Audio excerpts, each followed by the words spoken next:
मुजफ्फरनगर खतौली। उत्तर प्रदेश के क्रांतिकारी नेता राजवीर सिंह उर्फ टीटू ने समाजवादी पार्टी में आने का किया खंडन। कहा कि वह रवा राजपूत बिरादरी को एकजुट कर क्षेत्रीय विकास मंच को मजबूत करेंगे। साथ ही कहा कि रवा राजपूत बिरादरी के दम पर ही वह आगामी विधानसभा चुनाव में इस बार अपनी हिस्सेदारी के दम पर चुनाव लड़ेंगे। एक बार फिर राजवीर सिंह उर्फ टीटू के सक्रिय होने के बाद सियासी खेमों में खलबली मची हुई है। कयास लगाए जा रहे हैं कि राजवीर सिंह उर्फ टीटू के आगामी विधानसभा चुनाव में उतरने से उत्तर प्रदेश की राजनीति में समीकरण बदलेंगे। देखिए मंगलवार राजवीर उर्फ टीटू के निवास स्थान पर हुई इस प्रेस कॉन्फ्रेंस में और क्या कुछ कहा, देखें बिलाल अख्तर की ये विशेष रिपोर्ट। मैं अपने मित्र अनिल रायल जी जो प्रेस के चेयरमैन भी हैं डिस्ट्रिक्ट मुजफ्फरनगर के, उनकी मित्रता के चलते मैं माननीय राष्ट्रीय अध्यक्ष अखिलेश यादव जी के चाचा के 13वीं के अवसर पे मैं वहाँ पे गया था तो प्रकट करने उनके साथ। गलतीवश समाचार पत्रों ने हमने इच्छा व्यक्त की कि हम एक फ़ोटो खिंचाना चाहते हैं राष्ट्रीय अध्यक्ष जी के साथ। वो राष्ट्रीय अध्यक्ष के साथ फ़ोटो खिंच गया। तो जैसे फ़ोटो खिंचा तो वो हमारा और राष्ट्रीय अध्यक्ष जी का फ़ोटो खिंच गया साथ में। तो हमारे भतीजे पंकज यादव जो सांसद जी के पुत्र हैं, विधायक जी ने कहा कि अंकल एक फ़ोटो ग्रुप हो जाएगा, तो दूसरा फ़ोटो ग्रुप भी हो गया। वो लोगों ने मान लिया कि हम समाजवादी ज्वाइन कर गए। हमारे लेफ्टिनेंट हैं अजय जन्मजय जी, उन्होंने भी लिख दिया। अच्छा, हमारी आंख से अब उन्होंने कहा कि भैया, हमने कहा जो चला भेज दो, हमारा समर्थन समाजवादी पार्टी के साथ है। मैं समाजवादी पार्टी समाजवादी विचारधारा का व्यक्ति हूँ। ये बात हो गई। अब कुछ लोगों को तकलीफ हुई होगी, होती है, पॉलिटिक्स है, लेकिन हमने क्षेत्रीय विकास पार्टी का गठन अब किया है। क्षेत्रीय विकास मंच को क्षेत्रीय विकास पार्टी में हमने अपने मित्र मुकेश शर्मा जी को, अजय जी को, अपनी पूरी जो हमारी टीम है उनको कहा है, उनसे निवेदन किया है कि इसको आप पार्टी में परिवर्तित करिए। और इस पार्टी की वजह से हम नगीना, नजीबाबाद, बिजनौर, बागपत, बड़ौत और प्राथमिकता के आधार पे खतौली विधानसभा 6 विधानसभाओं पे 20-20 हज़ार का बैलेंसिंग वोट का दावेदार हूँ, हकदार हूँ। मेरी जाति समाज जिसका मैं हमेशा प्रतिनिधित्व करता आया हूँ, मैं अपने समाज का शुभचिंतक रहा हूँ। और सबसे बड़े दुर्भाग्य की बात है, पूरे देश भर में हमारी जाति विशेष, जिसको रवा राजपूत जाति के नाम से आप भी जानते हैं, आपके भी 50 दोस्त मित्र रहते होंगे, आपकी कंपनी में दोस्त मित्र, हमारी जाति का कोई प्रतिनिधित्व राज्यसभा, विधानसभा, लोकसभा और विधान परिषद में नहीं है। मेरा ये एजेंडा टारगेट है कि मैं इस बिरादरी का 2027 में अकाउंट खोलूँगा। याचना नहीं अवरण होगा, जीवन या मरण होगा, संघर्ष बड़ा भीषण होगा, लेकिन रवा राजपूत का प्रतिनिधित्व इस बार विधानसभा में जरूर होगा। ये मेरी भावना है और इसी भावना के साथ मैं अपने सांसद जी हरेंद्र मलिक जी का सपोर्ट लेकर के, अपने भतीजे विधायक का पंकज का सपोर्ट लेकर के और अपने मित्र अनिल रायल जी का भी सपोर्ट लेकर के, चूँकि उनके भी वो बहुत अच्छे राष्ट्रीय अध्यक्ष जी दोस्त हैं। वो तो हम उस तरफ जा रहे थे कि भाई अगर कभी आवश्यकता पड़ी तो मैं राष्ट्रीय अध्यक्ष जी का सम्मान करता हूँ।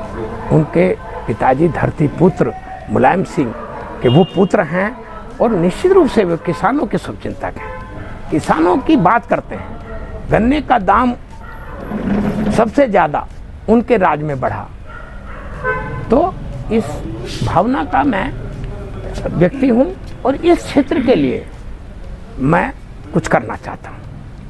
अब आप आने वाले समय में जैसे चुनाव में लड़ने की बात कर रहे हैं कि मैं अभी आज 6 बताई विधानसभा, और रवा राजपूत बिरादरी का आप अपना प्रतिनिधित्व बता रहे हो, उस बिरादरी की बात करके आप दूसरी बिरादरी के बीच में फिर कैसे वोट पाएंगे? दूसरी बिरादरी को भी ये कहा जा सकता है कि भाई देखिए आपका भी है। अब जैसे मान लीजिए सैनी समाज का, भाई सैनी समाज ने यहाँ प्रतिनिधित्व कर लिया, वो विक्रम जी थे, उनको 2017 में जिता दिया आपने, 2022 में जिता दिया।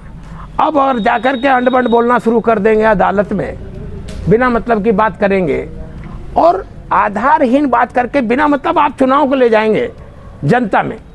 बिना मौसम के आप बरसात करा देंगे तो क्या मतलब है जी यहाँ मदन भैया का आने का?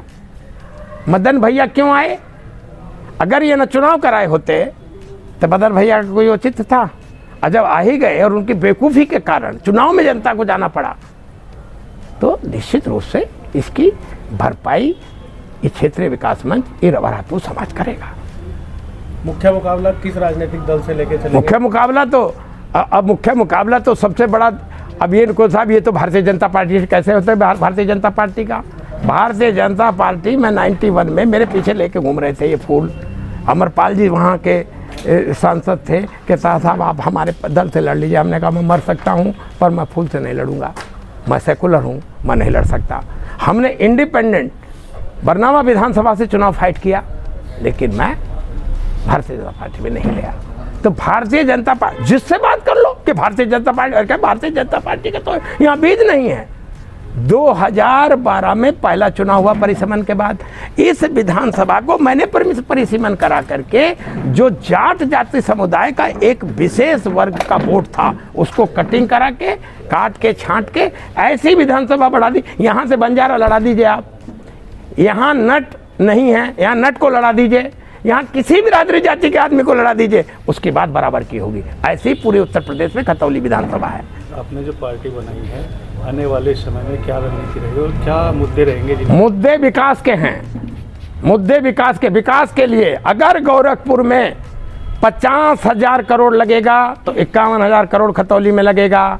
मुख्यमंत्री बाबा रहें, मुख्यमंत्री अखिलेश रहें, मुख्यमंत्री दुनिया के किसी कोने से आ जाएं, लेकिन अगर मुख्यमंत्री के विधानसभा में पैसा लगेगा, वो सड़क बनेगी, वो नाला बनेगा, वो पुल बनेगा, विकास की योजना वहां आएगी, तो उससे पहले विकास की योजना खतौली विधानसभा में पहुंचेगी।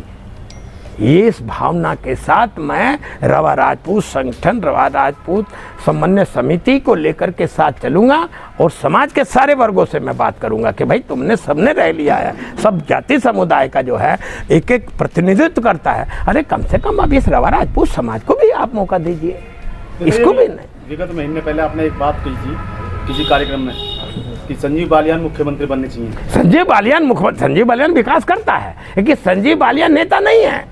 संजीव बालियान ने विकास करने का काम किया। संजीव बालियान ने जा करके किसी के दुख में, सुख में, सब में वो गए। संजीव बालियान जी, मैं उसको नज़रअंदाज नहीं कर सकता, लेकिन संजीव बालियान नेता नहीं है। संजीव बालियान नेता होते चुनाव हारते ही नहीं। संजीव बालियान प्रॉपर्टी डीलर का काम करते थे, Sanjeev Balyan A to Z में बैठते थे, ये तो बात झूठ नहीं है। संजीव बालियान आज भी प्रॉपर्टी का काम करते हैं।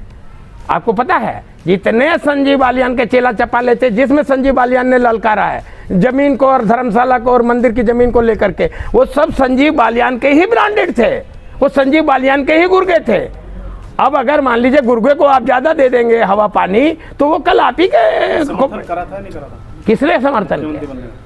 मुख्यमंत्री तो पश्चिमी उत्तर प्रदेश अलग राज्य बनेगा तो निश्चित रूप से उनका हक था, पर मुख्यमंत्री का हक था अगर वो ये पार्टी से कह करके इसका टुकड़े टुकड़े करके इसको बंटवा देते। लेकिन अब उन्होंने खुद ही अपना क्लेम खत्म कर लिया। अब वो सियासत से खुद ही बाहर हो गए, वो चुनाव खुद अपने वजह से हार गए। अब मैं उनका सबसे बड़ा शुभचिंतक हूँ, मैं उनका छोटे भाई की तरह से हूँ। अब मुझे एक टेलीफोन तो कर सकते थे, वो एक टेलीफोन कर देते, उनके साथ खड़ा हो जाता। जब एक टेलीफोन आप नहीं कर सकते तो आप किस बात के नेता हैं जी? हमने कहा भी कि हम आपको जो हाथ जोड़ करके समर्थन मांग रहे हैं, हम अपनी पार्टी खड़ा करना चाहते हैं, तो इसमें मैं क्या मेरा क्या अपमान हो गया जी? इसमें मेरा क्या अपमान हो गया? तो इसके लिए तो जो बोएगा वही काटेगा। बोया पेड़ बबूल का तो आम कहाँ से लाऊं? तो हरेंद्र मलिक जी आ गए हैं, तो अब उनका बेटा मुख्यमंत्री बनाएंगे भारतीय जनता पार्टी की सरकार वाले, और खाएंगे समाजवादी वाले। ये तो सीधा सीधा गणित समझ में आ रहा है। आप ये जानते हैं कि नहीं, नरेंद्र मोदी और आदित्यनाथ योगी की लड़ाई है। इस लड़ाई का यही होगा फायदा हमें सबसे ज़्यादा। इस लड़ाई का फायदा हमें ये होने जा रहा है कि इसका प्रदेश का बंटवारा होगा। अब बंटवारा होगा तो वो जो बेंच की लड़ाई है, हाईकोर्ट की लड़ाई, जिसके लिए हमने लाठियाँ खाई, डंडे खाए, रेल रोकी, तमाम तरह के आंदोलन किए, लेकिन बेंच नहीं बनी। अब वो बेंच भी आ जाएगी। तो मैं तो चाहता हूं कि नोएडा में राजधानी बननी चाहिए। उत्तर प्रदेश पश्चिम की राजनीति नोएडा में बनेगी तो फिर पश्चिमी उत्तर प्रदेश का विकास होगा।